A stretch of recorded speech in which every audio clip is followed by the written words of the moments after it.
May infra rito. Yes, mayroon po. So may flood control rin dito. When we say infrastructure, Mr. Chair, ano po kasama po yung flood control project? Predetermined na ba ito? Nasa GAA o wala? Mr. Chair, wala po dito. Wala pong So hindi listo. ito makikita sa GAA? Yes po. Wala po makikita yan. That's why it's under the unprogram pa po. Kasi wala po doon sa mismong GAA. Sino po ang nagde-determine ng priority dito? Sa mga proyektong ito? Ang DPWH o kayo? Okay. As far as infrastructure, Mr. Chair, syempre po, yung DPWH, kasi sila po yung nagde-determine kung ano po yung priorities that should be released under the program appropriation under section 1 po ng yung support to infrastructure and social services, yung SAGIP. Hindi, ang ibig ko sabihin, kung nakikita natin sa libro kanina, sa GAA, yung mga proyekto ng 2024, 2025, o 2023 yung hawak ni Senator Joel, how about itong unprogrammed appropriation? Saan makikita po ito?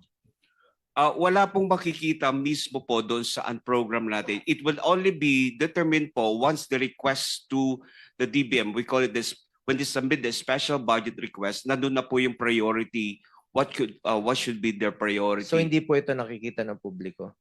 Once it makikita po once the SARO has been released, Mr. Chair. Because the unprogram is considered the special purpose funds po, kaya hindi po siya, wala siyang listahan po when we for approval po. When we submit that, wala pa pong listahan.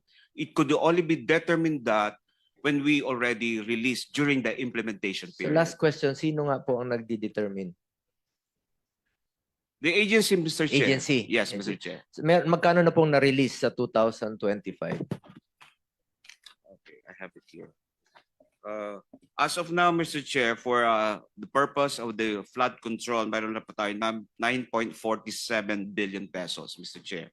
So ibig sabihin nito, Yusek Toledo, ang pinagkaiba nitong unprogrammed appropriations sa GAA, kami as legislators, pwede naming makita, no?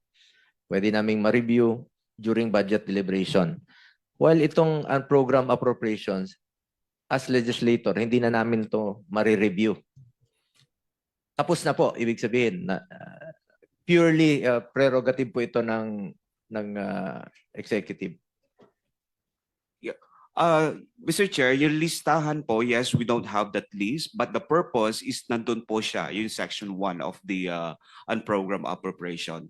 Pero the list of that, we don't have yet because that is being determined only when we execute or implement the budget. And of course, subject to those conditions provided under the unprogrammed appropriations. Ang DBM, pag-isipan mabuti itong unprogrammed funds. Dahil nagiging pork barrel to ng DBM eh. Sa totoo lang, dahil isasabit sa inyo, tapos kayo rin nagde-determine kung anong papasok o anong hindi. Pero alam naman natin, na kanina na sabi na nga ng ating chairman, na yung mga ibang flood control projects na ipasok dito sa unprogrammed funds. At napakita ko kanina na halos 40 to 50% ng infrastructure projects galing sa program ay flood control. With that, yes, Mr. Chair, I agree with the proposal of Senator Opin Gatchalian, and I understand there was in earlier you manifested that dapat mawala na po yung unprogrammed appropriations.